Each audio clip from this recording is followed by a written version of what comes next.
नमस्कार मित्रों, Shukla chemistry classes में आपका स्वागत है। चैनल को लाइक कीजिए और सब्सक्राइब कीजिए। आज हम लोग एडिशन के नेक्स्ट स्टेप में न्यूक्लियोफिलिक एडिशन रिएक्शन पढ़ेंगे। तो हमने पिछले वीडियो में आपको बताया था कि एडिशन वहाँ पाया जाता है जहाँ पर मल्टीपल बॉन्ड अर्थात पाई बॉन्ड होता है। जहाँ पर इलेक्ट्रोनिगेटिविटी का डिफरेंस बहुत कम या जीरो होता है वहाँ पर इलेक्ट्रोफिलिक एडिशन जैसे एल्कीन एल्काइन, और जहाँ पर इलेक्ट्रोनिगेटिविटी का डिफरेंस ज़्यादा होता है वहाँ पोलराइजेबिलिटी भी ज़्यादा होती है, वहाँ पर न्यूक्लियोफिलिक एडिशन रिएक्शन पाया जाता है। तो एल्डिहाइड और कीटोन में अगर हम कार्बोनिल की बात करें तो कार्बोनिल में कार्बन और ऑक्सीजन के बीच में इलेक्ट्रोनिगेटिविटी डिफरेंस के कारण और पाई बॉन्ड की उपस्थिति के कारण यहाँ पर न्यूक्लियोफिलिक एडिशन पाया जाता है। तो आज हम लोग इस वीडियो में न्यूक्लियोफिलिक एडिशन, सामान्य रिएक्शन, जनरल मैकेनिज्म, उसके बाद इसमें addition of HCN sodium bisulphide, addition of alcohol, addition of Grignard reagent और सब इम्पॉर्टेंट नेम रिएक्शन पढ़ेंगे, जिसमें इम्पॉर्टेंट कैनिजारो और बेंजोइन कंडेंसेशन। बाकी जितने भी इम्पॉर्टेंट नेम रिएक्शन है उसके लिए हम एक अलग से नेम रिएक्शन की सीरीज प्रारंभ करेंगे, तो उसमें सभी नेम रिएक्शन को हम कवर करेंगे। तो ये जितने दिख रहे हैं ये सभी न्यूक्लियोफिलिक एडिशन रिएक्शन के थ्रू ही मैकेनिज्म देते हैं, लेकिन यहाँ पर हम कुछ इम्पॉर्टेंट नेम रिएक्शन जैसे कैनिजारो और बेंजोइन कंडेंसेशन ही पढ़ेंगे, बाकी नेम रिएक्शन की अलग सीरीज प्रारंभ करेंगे। तो देखिए, nucleophilic addition reaction in carbonyl compound क्यों कहा जाता है इसको?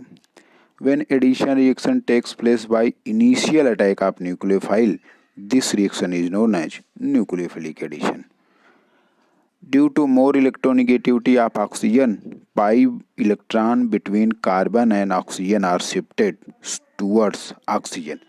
देखिए, कार्बन और ऑक्सीजन के बीच में इलेक्ट्रोनिगेटिविटी का डिफरेंस ज़्यादा है, इसलिए जब पोलराइजेशन होता है तो इस बॉन्ड का इलेक्ट्रॉन, जो बॉन्ड पेयर इलेक्ट्रॉन है, वो ऑक्सीजन की तरफ शिफ्ट कर जाता है और कार्बन के ऊपर प्लस और ऑक्सीजन के ऊपर माइनस। तो जनरल मैकेनिज्म के बारे में बात करें तो इसमें फर्स्ट स्टेप में जो न्यूक्लियोफाइल होता है वो अटैक करता है, क्योंकि ये बॉन्ड पोलराइज होता है। तो ये पोलराइजेशन आपका तेज तब होगा जब हम किसी कैटालिस्ट की उपस्थिति में रिएक्शन कराते हैं। तो यहाँ पर अगर ये बॉन्ड पोलराइज हुआ तो न्यूक्लियोफाइल पहले स्टेप में अटैक करता है, तो इसलिए इसको न्यूक्लियोफिलिक एडिशन कहते हैं, क्योंकि फर्स्ट स्टेप में जो भी रिएजेंट अटैक करता है उसी के नाम से उस रिएक्शन मैकेनिज्म को जाना जाता है। और फिर नेक्स्ट स्टेप में जो उस पर इलेक्ट्रोफिलिक नेचर होता है उस पर रिएक्शन करके ये कंपाउंड बना देता है। तो ये जनरल मैकेनिज्म है न्यूक्लियोफिलिक एडिशन का। अब हम लोग इसमें रिएक्टिविटी की थोड़ा सा बात कर लें कि कार्बोनिल कंपाउंड की रिएक्टिविटी न्यूक्लियोफिलिक एडिशन में किसकी कम होती है, किसकी ज़्यादा होती है। तो reactivity of carbonyl compound can be explain on the basis of -I मतलब inductive and -M mesomeric effect.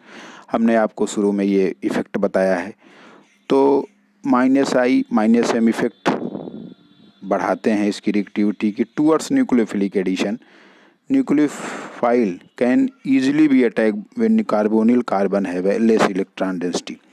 क्योंकि अगर हम इसकी बात करें पोलराइजेशन, तो ये बॉन्ड जब पोलराइज होगा तो कार्बन पर प्लस होता है, तो इस कार्बन पर कोई भी न्यूक्लियोफाइल तभी आसानी से अटैक कर पाएगा जब ये जो प्लस है इसको कोई घटाने वाला हो। तो अब इसको इलेक्ट्रॉन विथड्रॉइंग, जो कि -I और -M के ग्रुप होते हैं, वो इलेक्ट्रॉन विथड्रॉइंग ग्रुप होते हैं। तो जितना वो इलेक्ट्रॉन को घटाएंगे इस पर प्लस चार्ज की डेंसिटी बढ़ेगी, और जितना वो प्लस चार्ज बढ़ेगा उतना न्यूक्लियोफाइल आसानी से इस पर अटैक कर देता है। इसलिए कार्बोनिल कंपाउंड की reactivity towards nucleophilic addition -I और -M से ही मेजर किया जाता है। इसीलिए जो फॉर्मल्डिहाइड देखिए यहाँ पे दिखा हुआ है, इसलिए फॉर्मल्डिहाइड ज़्यादा रिएक्टिव होता है as compare to the CHO अर्थात एस्टल्डिहाइड से, क्योंकि एस्टल्डिहाइड में जो CH3 होता है वो +I इफेक्ट होता है जो कि रिएक्टिविटी को घटाता है। तो -I -M बढ़ेंगे तो रिएक्टिविटी बढ़ेगी। तो देखिए ये CCl3CHO सबसे ज़्यादा, इसीलिए फॉर्मल्डिहाइड, उसके बाद एस्टल्डिहाइड, फिर ये वाला, फिर कीटोन का सिनरी आ गया, फिर ये और ये। तो ये उनकी रिएक्टिविटी का आर्डर दिया गया है, तो आप इसको -I और -M के बेसिस पर ही एक्सप्लेन कर सकते हैं। तो देखिए यहाँ पर है तो NO2 -I -M दोनों स्ट्रॉन्ग है। यहाँ पर X जो है -I भी है, ये भी CH3 +I हो गया, तो ये क्या काम +M हो गया, तो रिएक्टिविटी को घटा दिया, इस हिसाब से कम हो गया। OCH3 -I तो है लेकिन +M है, जैसा कि हमने आपको बताया था कि +M is more powerful than -I, तो ये इसकी रिएक्टिविटी का आर्डर है। तो कार्बोनिल कंपाउंड की रिएक्टिविटी का आर्डर -I और -M से एक्सप्लेन करेंगे। अब हम कुछ रिएक्शन देख लेते हैं। तो पहला है addition of HCN hydrogen cyanide. तो या तो HCN आपको दिया रहेगा या KCN या NaCN को डाइल्यूट H2SO4 से रिएक्शन करा के दे देगा, तब भी ये HCN बनेगा। तो उस केस में जब HCN अटैक करेगा तो कार्बोनिल में दो फेस होगा, एक ये बैक साइड से करेगा या इधर से करेगा। तो इधर से अगर करेगा तो CN जो है वो अबव द प्लेन रहेगा और नीचे से अटैक करेगा तो ये बिलो द प्लेन रहेगा। तो ये रिएक्शन बहुत ही स्लोली होता है। इसमें देखिए लिखा है the carbonyl has two face and cyanide ion either attack from front side और बैक साइड।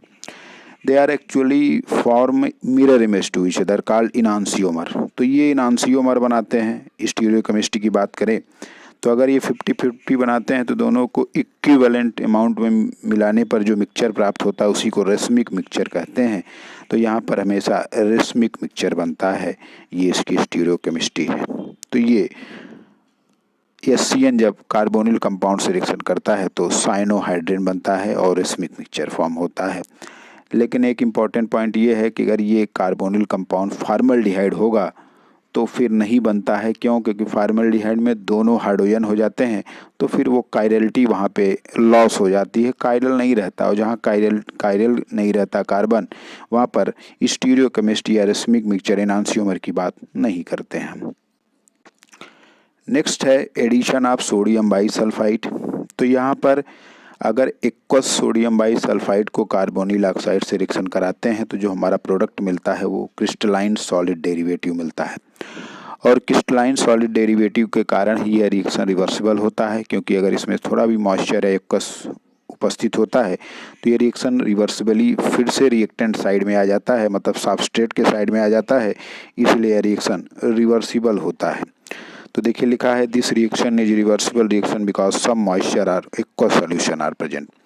तो इसमें देखिए आप अगर NaHSO3 की बात करें तो यहाँ NaHSO3 में H+ निकलता है और SO3 Na-। तो ये न्यूक्लियोफाइल होता है और न्यूक्लियोफाइल जब अटैक करता है तो अगर हम इस पे वर्चुअल बोर्ड पे आए तो ये इस प्रकार का रिएक्शन होता है। जैसे किसी कार्बोनिल में अगर हम सोडियम बाइसल्फाइड का NaHSO3 का रिएक्शन कराते हैं तो इसमें से H+ और SO3 Na- निकलता है। तो जब ये बॉन्ड पोलराइज होगा तो ये माइनस वाला यहाँ पे आएगा और यहाँ पे आएगा तो देखिए ये बनता है O- SO3 Na। और अगले स्टेप में जो H+ निकला रहता है वो इस पे आ जाता है, जो कि जनरल मैकेनिज्म है। तो ये SO3N बना देता है। तो ये क्रिस्टलाइन सॉलिड होता है, इसलिए ये रिएक्शन रिवर्सिबल होता है, क्योंकि मॉइस्चर अगर थोड़ा भी पाया जाए तो ये रिएक्शन सबस्ट्रेट साइड में चला जाता है। तो ये हमारा प्रोडक्ट मिलता है जब हम सोडियम बाइसल्फाइड से रिएक्शन कराते हैं। तो अब हम लोग नेक्स्ट रिएक्शन पे आते हैं। ये देखिए IIT JEE के एग्ज़ाम में और विभिन्न प्रतियोगी परीक्षाओं में पूछा गया है कि जब हम एल्कोहल का रिएक्शन कार्बोनिल कंपाउंड से करते हैं तो दो कंडीशन एराइज होता है। पहला, अगर हमारा कैटालाइज जो किए रहेंगे अगर वो बेसिक मीडियम में होता है तो हम केवल एक इक्विवेलेंट एल्कोहल को एल्डिहाइड या कीटोन से रिएक्शन कराते हैं, और उस केस में जो हमारा प्रोडक्ट मिलता है वो हमेशा हेमी एसिटल बनेगा एल्डिहाइड के केस में और हेमी कीटल बनेगा कीटोन के केस में। ये बहुत इंपॉर्टेंट रिएक्शन है और इसमें हमेशा हेमी एसिटल और हेमी कीटल बनता है और इसमें केवल एक इक्विवेलेंट अल्कोहल रहता है, और ये तब होगा जब हमारा कंडीशन बेसिक कंडीशन होता है। अब हम लोग इसको थोड़ा मैकेनिज्म इसको समझ लेते हैं।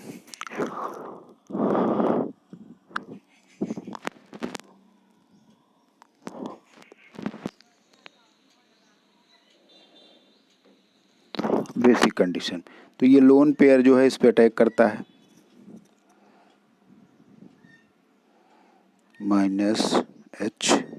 -HOCH3 प्लस आ जाएगा। अब फिर ऑक्सीजन के ऊपर प्लस चार्ज आया है तो उस प्लस चार्ज को रिमूव करें क्योंकि अनस्टेबलाइज हो गया है।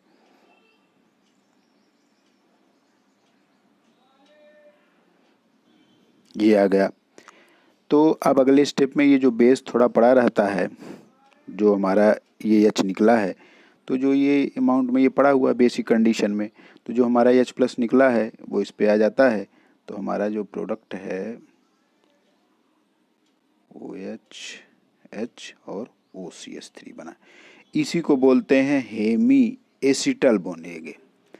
अगर यहाँ पे कीटोन रहेगा तो यहाँ पे देखिए कीटोन रहेगा तो मतलब यहाँ CH3 रहेगा, और CH3 रहेगा तो इसको हम हेमी कीटल बोलेंगे। बाकी मैकेनिज्म इसका सेम होता है।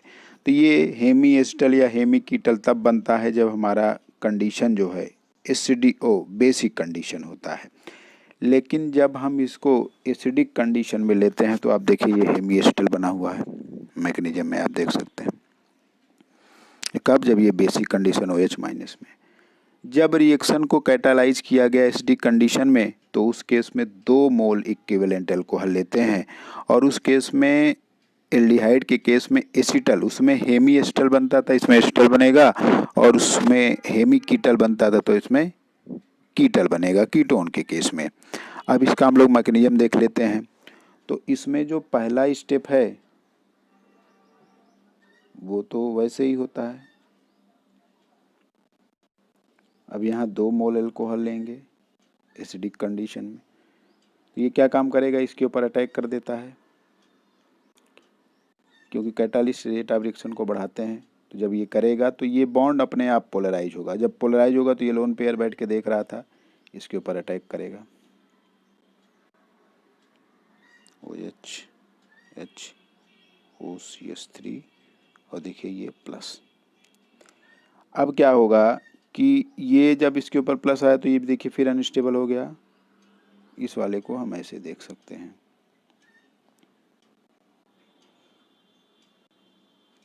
ठीक। अब ये वाला क्या होगा, इधर आएगा। ये जो हमारा OH के ऊपर ये गया है, ये इस स्टेप तक बनता है, ठीक। अब ये स्टेप जो बना हुआ है, अब इसको हम यहाँ पे फिर 1 मोल, क्योंकि यहाँ पे 2 इक्विवेलेंट हमने अल्कोहल लिया है तो ये जो एसिडिक कंडीशन में लिया है तो ये H फिर यहाँ पे आ जाएगा OH OCH3 H plus.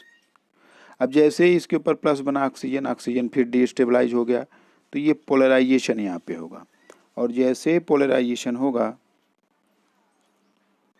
OH2 plus OCH3 H।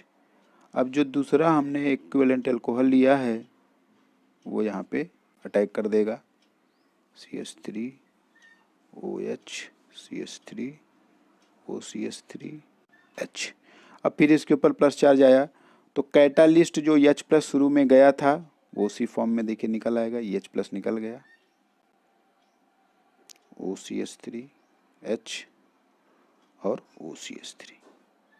तो देखिए ऊपर भी OCH3 है, नीचे भी OCH3 है, इसीलिए इसको एसिटल बोलते हैं, क्योंकि हमने शुरू में एसिटल्डिहाइड लिया था तो इसको एसिटल बोलते हैं। लेकिन बेसिक कंडीशन में एक ही इक्विवेलेंट यूज किए थे तो उसको हेमी एसिटल बोलते थे, और अगर यहीं पे कीटोन ले लेंगे तो यहाँ पे कीटल बनेगा। तो ये आपको समझने की ज़रूरत है कि जब बेसिक कंडीशन में होगा तो केवल 1 मोल हम अल्कोहल लेंगे और हमारा हेमी एसिटल या हेमी कीटल बनेगा। लेकिन अगर हम एसिडिक कंडीशन में लेंगे तो पहला स्टेप तो सेम जैसे रहता है, लेकिन दूसरे स्टेप में 1 मोल फिर वो रिएक्शन करेगा और हमारा कीटल बनाएगा, या वो अगर एल्डिहाइड है तो एसिटल बनाएगा और कीटोन है तो कीटल बनाएगा। तो ये बहुत इंपॉर्टेंट रिएक्शन IIT JEE के कई बार एग्जाम में पूछा गया है, तो ये एक इम्पॉर्टेंट रिएक्शन। नेक्स्ट रिएक्शन हमारा ग्रिगनार्ड रिएजेंट है। तो ग्रिगनार्ड रिएजेंट जो है उससे रिएक्शन अगर हम कराएंगे तो देखिए ग्रिगनार्ड रिएजेंट जो होता है उसको हम RMgx से प्रेजेंट करते हैं। तो R के ऊपर माइनस, क्योंकि कार्बन की इलेक्ट्रोनेगेटिविटी मैग्नीशियम से ज़्यादा होती है, तो Mg के ऊपर प्लस, मतलब यहाँ पर न्यूक्लियोफाइल जो होता है वो R- होता है। तो देखिए यहाँ लिखा है कि Grignard reagent react with carbonyl compound to form alcohol. इसमें एल्कोहल ही बनता है। ये प्राइमरी बनेगा कि सेकेंडरी की टर्सरी, वो डिपेंड करता है नेचर ऑफ कार्बोनिल कंपाउंड पर। अब इसमें क्या होता है कि ग्रिगनार्ड रीजन जो RMgX उससे रिएक्शन कराते हैं, फिर SD कंडीशन में इसका हाइड्रोलिसिस कराकर हम लोग एल्कोहल प्राप्त करते हैं।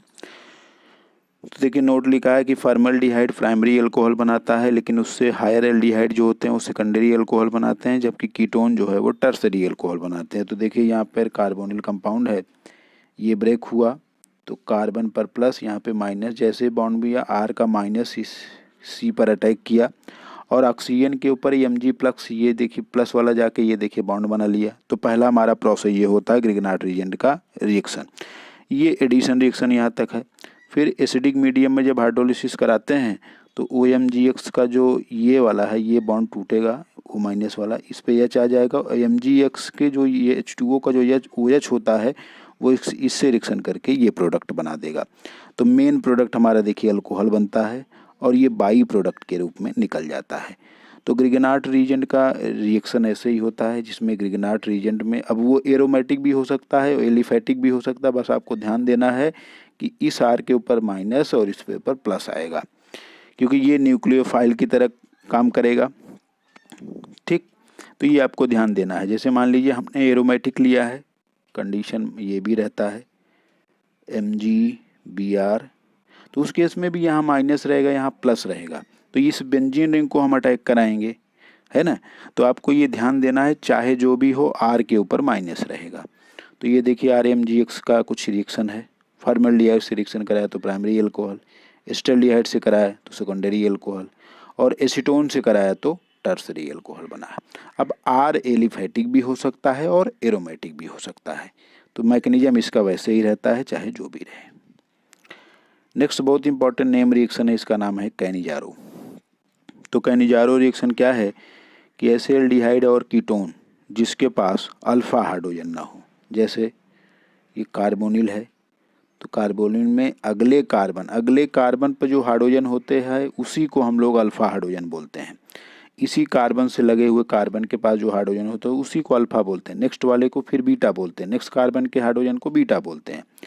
तो कैनिजारो रिएक्शन वही रिएक्शन देता है जिस पर अल्फा हाइड्रोजन ना हो। तो जैसे कि फॉर्मल्डिहाइड है, बेंजल्डिहाइड है, इस पे अल्फा हाइड्रोजन नहीं होता है, तो ऐसे रिएक्शन ही केवल कैनिजारो रिएक्शन देता है। तो ये भी कई बार पूछा गया कौन देता है कौन नहीं देता है। तो इनको जब strong base like NaOH, KOH इनसे रिएक्शन कराते हैं तो कार्बोक्सिलिक एसिड और एल्कोहल बनता है। ये बहुत इंपॉर्टेंट है। इसमें कुछ कंडीशन है जो कि रिक्वायर्ड होते हैं, जैसे मैकेनिज्म में जो होते हैं कि पहले उसमें एल्डिहाइड और कीटोन में अल्फा हाइड्रोजन नहीं होना चाहिए। ये डिस्प्रपोर्शियोनेशन रिएक्शन होता है। डिस्प्रपोर्शियोनेशन रिएक्शन ऐसे रिएक्शन होता है जिसमें एक ही सब्सटेंस वो चाहे जितना अमाउंट में रहे, ऑक्सीडाइज भी हो और रेड्यूस भी हो। तो देखिए ऑक्सीडेशन मतलब बढ़ रहा है और रिडक्शन मतलब घट रहा है। एक ही सब्सटेंस ऑक्सीडाइज भी हो, एक ही सब्सटेंस रेड्यूस भी हो, अलग अलग सब्सटेंस न लिया जाए तो उसको हम लोग डिस्प्रपोर्शियोनेशन रिएक्शन कहते हैं। और तीसरा सबसे इम्पोर्टेंट जो यहाँ पॉइंट है उसको ध्यान देना है कि यह हाइड्राइड ट्रांसफ़र होता है। यहाँ पर H- मतलब हाइड्राइड ट्रांसफ़र रिएक्शन होता है। तो ये देखिए मैकेनिज्म इसका देख सकते हैं आप कि 2 मोल हम लोग एल्डिहाइड लेते हैं जिस पर अल्फा हाइड्रोजन ना हो। तो पहले स्टेप में क्या होता है, स्टेप 1 में ये OH इस न्यूक्लियोफिलिक एडिशन करता है, तो आप देखिए ये बनता है। हमने आपको बताया था इसमें हाइड्राइड ट्रांसफ़र रिएक्शन होता है। तो हाइड्राइड ट्रांसफ़र रिएक्शन में क्या होता है कि ये जो हमारा रिएक्शन है इसमें ये H जो है निकल जाता है, ये वाला ऐसे आप समझ सकते हो कि OH O-H। तो जब ये H निकल जाएगा तो यहाँ पर प्लस और यहाँ पर माइनस, या कार्बन और ऑक्सीजन डबल बॉन्ड बना लेते हैं। तो यहाँ पर ये जो डबल बॉन्ड बनाया है यहाँ H- निकल जाता है। तो H- निकल जाता है तो यहाँ पर जो H- ये हाइड्राइड निकला है, तो ये जो H- निकलता है, देखिए ये रिएक्शन यहाँ से प्रोसीड कर रहा है कि ये H- जैसे निकलता है ये वाला प्लस आ गया। अब ये बॉन्ड ऐसे टूटा है तो ये जो हाइड्राइड निकला है वही इस पे रिएक्शन करता है दूसरे मोल के एल्डिहाइड पर। अब ये बॉन्ड ऐसे ब्रेक किया, ये जो H- निकला यहाँ पे आया, तो देखिए ये वाला, इसको देखिए समझिए, ये रिएक्शन क्या हो रहा है कि ये जो OH है ये वाला इधर आया और ये वाला निकल गया, तो इसके बीच में डबल बॉन्ड बन गया। और ये वाला, या तो आप ऐसे समझ सकते हो इस रिएक्शन को कि ये निगेटिव चार्ज यहाँ गया और ये इसको निकाल गया, तो कार्बन ऑक्सीजन के बीच में डबल बॉन्ड H- निकल कर इस पर आ गया। अब देखिए ये बन गया। अब आप समझ गए होंगे अच्छी तरह। तो ये सेकंड स्टेप है। और थर्ड स्टेप में हम लोग क्या कर सकते हैं, अगर इसको एसिडिक कंडीशन में हाइड्रोलिसिस करा देते हैं तो इसको H मिल जाता है। तो इस प्रकार ये कार्बोक्सिलिक एसिड और CH3OH बन जाता है। तो ये मैकेनिज्म है। यहाँ तक इस स्टेप को यहाँ से भी उठा सकते हो, या इस स्टेप को ऐसे करके यहाँ से ऐसे हाइड्राइड निकाल करके दूसरे मोल पर उसका रिएक्शन करा सकते हो। तो आप चाहे जैसे भी करा सकते हो, मेनली इसको आपको मैकेनिज्म जानना है।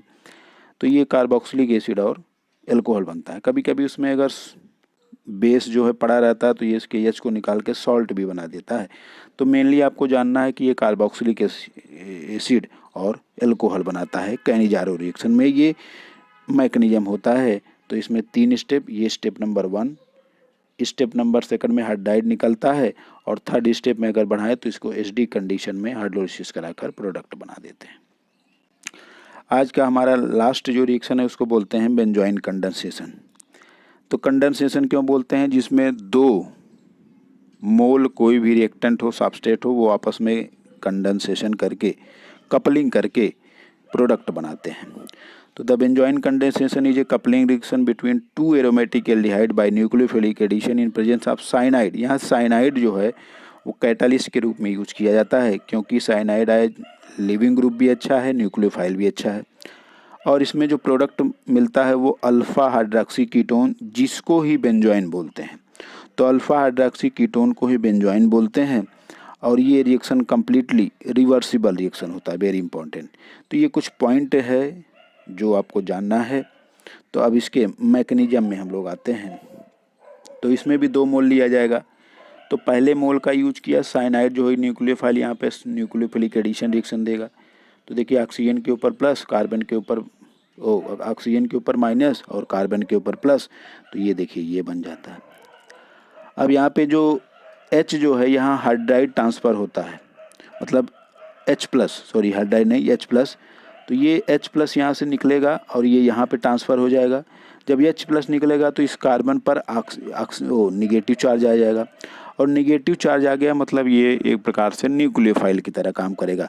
तो पहले स्टेप में हम लोग कार्बन के ऊपर निगेटिव चार्ज आ जाएगा, और वो कार्बन इस साइनाइड के साथ कंजुगेशन में रहता है। तो जैसे हमने ये बताया ये है, तो ये साइनाइड के साथ कंजुगेशन में भी रहता है, प्लस माइनस। तो यहाँ डबल बॉन्ड भी बना देता है एक बार, C, ये जो डबल बॉन्ड है डबल बॉन्ड बन गया, और ये बन गया। तो ये साइनाइड के साथ कंजुगेशन में भी रहता है। तो अब क्या होता है नेक्स्ट स्टेप में, जो हमारा ये जो बना हुआ था ये दूसरे मोल के जो एरोमेटिक एल्डिहाइड है उस पर रिएक्शन करेगा। तो देखिए जब रिएक्शन किया तो ये वाला पॉजिटिव, देखिए एक बार इसको फिर से हम बता दें आपको, ये वाला जब पोलराइज किया तो यहाँ पॉजिटिव, यहाँ पे निगेटिव, इसका निगेटिव इस कार्बन से जुड़ गया, तो आप देखिए जुड़ गया तो ये आया रिवर्सिबली। अब क्या होता है कि इसमें जो यहाँ पे जो H+ है वो ट्रांसफ़र होता है, ये वाला H यहाँ पे आ जाएगा, और ये कंडीशन होता है। और चूंकि हमने आपको शुरू में बताया कि साइनाइड जो अच्छा न्यूक्लियोफाइल भी होता है, क्योंकि यहाँ स्टेबलाइज हो जाता है, रेजोनेंस स्टेबलाइज, और दूसरा ये अच्छा लिविंग ग्रुप भी होता है। तो यहाँ पे जो H का ट्रांसफ़र हुआ, रीअरेंज हुआ है, ये वाला H यहाँ पे आ जाता है, उसके पश्चात ये स्ट्रक्चर बना है।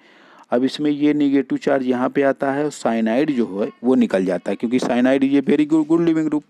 और जैसे साइनाइड निकलता है, जब ये यहाँ आया तो साइनाइड जब निकला तो इस कार्बन के ऊपर प्लस, और इस कार्बन और ऑक्सीजन के बीच में ये जो निकला तो यहाँ प्लस और ये माइनस के बीच में डबल बॉन्ड बन जाता है, देखिए।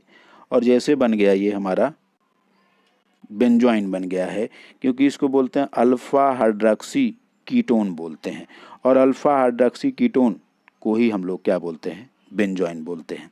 तो ये हमारा एक सिंपल सा मैकेनिज्म होता है, जिसमें साइनाइड पहले अटैक करके ये बनाएगा, फिर साइनाइड से अटैक करके ये वाला H जो है यहाँ ट्रांसफ़र कर जाता है, और इसके ऊपर माइनस आ जाता है क्योंकि H प्लस के रूप में निकलता है। देखिए एसिडिक क्यों होता है, क्योंकि साइनाइड जो है माइनस आई है और हमने बताया कि acidity directly proportional to the minus I है माइनस एम। तो ये H प्लस ये जो है वो एसिडिक हो गया, तो ये H प्लस एसिडिक है तो ये इसके पास आ गया ऑक्सीजन के पास और इसके ऊपर माइनस आ गया, तो पहले स्टेप में ये न्यूक्लियोफाइल के रूप में काम करेगा। अब ये जो पहला मोल है वो दूसरे मोल पर न्यूक्लियोफिलिक एडिशन फिर किया, तो ये कंडीशन हुआ, या फिर हाइड्रोजन का ट्रांसफ़र हुआ, तो उसके बाद ये साइनाइड निकल गया, हमारा प्रोडक्ट मिल गया। इसी को बोलते हैं बेंजोइन कंडेंसेशन और ये बहुत इंपॉर्टेंट रिएक्शन है। और एक होता है इंट्रा बेंजोइन कंडेंसेशन जिसमें एक ही मालिक्यूल है, जैसे ऐसे मैं आपसे कहूँ अगर